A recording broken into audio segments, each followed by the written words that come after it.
So, what happens if you, as a nonprofit founder or even a key team member, gets sick tomorrow, or there's a family emergency, or you just need to step away for a while? And yes, we also need to talk about the hardest scenario. What happens if you suddenly pass away? And I know that's heavy, but if you're the founder, the leader, the glue holding it all together, what happens to your mission if you're suddenly gone? If nothing's written down, no nonprofit succession plan, no backup, no one trained to take over, your nonprofit could disappear with you. The bank accounts get locked, the website goes down, the programs stop, and all that work you poured your heart into is at risk of vanishing overnight. That's why even the smallest nonprofit needs a basic emergency nonprofit succession plan, not just for sick days, but for the worst case scenario. You don't have to figure out every detail right now, but documenting the essentials, so who to notify, where to find things, what needs to be done, is going to be the most powerful gift you can leave your mission. It's not morbid, it's leadership, and it's love for the cause that you built. So in this video, we're going to create your nonprofit safety net. Not a binder full of jargon, not a corporate style exit strategy, just a clear, simple emergency plan that keeps things moving if you suddenly can't. If you're a small nonprofit leader wearing all the hats, this is the plan you can't afford to skip. And to make it easier, I've got a free emergency succession plan checklist for you later in the video. So let's dive in, because step number one is who's got the wheel. If something happens to you, who's stepping in? Who's running the show, even just to keep the lights on? And depending on your situation, you may be out for a few days or gone for good, but either way, you need a backup person, your BP, someone who can steady the ship while others figure out what's next. It could be your board chair, a senior volunteer, a staff member, or even a trusted peer from another nonprofit.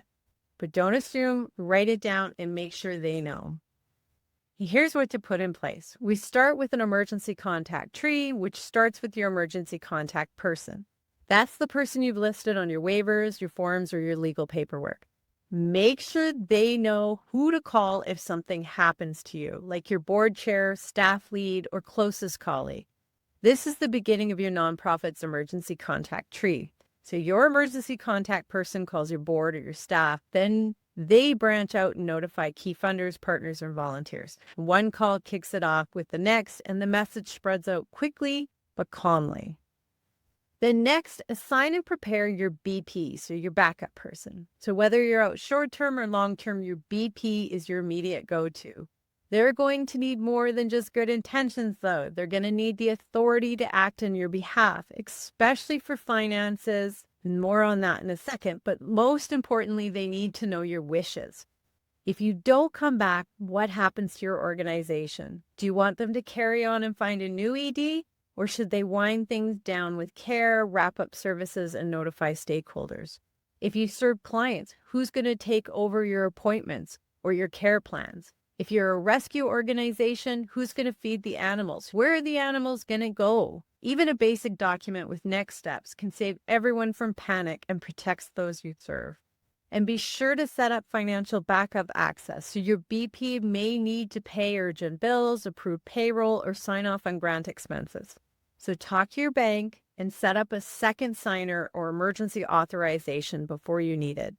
This one takes time and paperwork, so get ahead of it. Because here's the truth, when things go sideways, people don't rise to the occasion. They fall to the level of the plan. And this is the plan. Step 2 is document the essentials.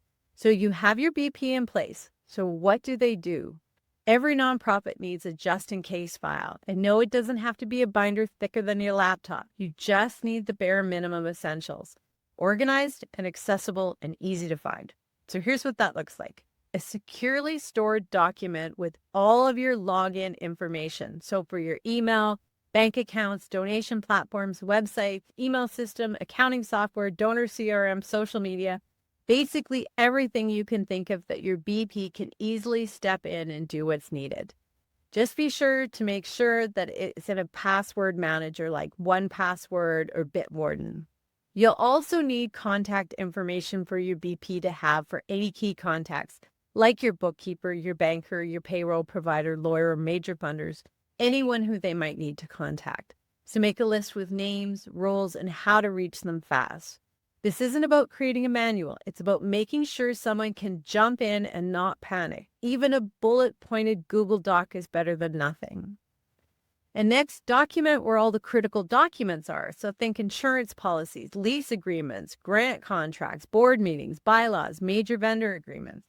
List where they're stored both digitally and physically, and bonus points if they're already in a shared drive folder or organized in a binder.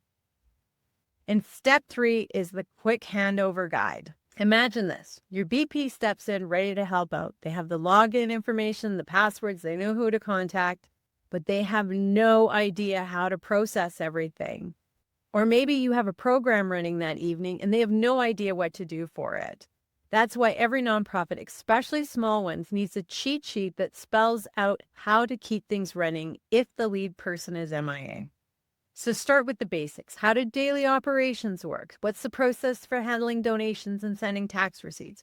Are there any time-sensitive tasks tied to grants, funders, or programs? Detail everything they might need. Then ask your team this question. So if you have someone running your social media or paying your bills or doing your newsletter, list them all. You can keep it short and simple. This isn't a full SOP manual. It's a roadmap for keeping things afloat until someone can step in more fully. Because when something unexpected happens, no one has time to dig through old emails or play detective. Give them a flashlight and a map. Quick pause and don't skip just yet. I've got to give a massive shout out to our sponsor, Click and Pledge, for making this video possible. So if you're managing peer-to-peer campaigns, text-to-give drives, donation pages, or even diving into Zoom fundraising, Click and Pledge has your back.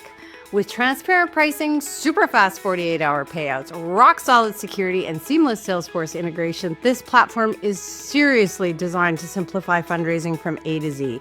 I use it, I love it, and I think you will too. So check out Click and Pledge today and see how they can elevate your fundraising game. Now let's dive back in. And step 4 is keep it fresh. An out-of-date plan might as well not exist. The last thing you want is to think you're covered, only to find out that the backups are gone and the passwords don't work. So review it every 12 to 18 months. Tie it to your board calendar so it doesn't get forgotten. Treat it like your smoke alarm. Check it before you need it. Or update it after major changes. You get new staff, new donors, new platforms, new programs or services. Any of that means it's time for a refresh. And once again, store it somewhere smart. A shared drive, password protected folder, not buried in somebody's Google account. Make it easy to find and make sure more than one person knows where it is. Now for that download, grab the free emergency succession checklist using the QR code or the link down here. And remember, you don't need a giant binder full of legalese. You need a basic safety net, something simple, visible, and actionable that makes life easier when life happens.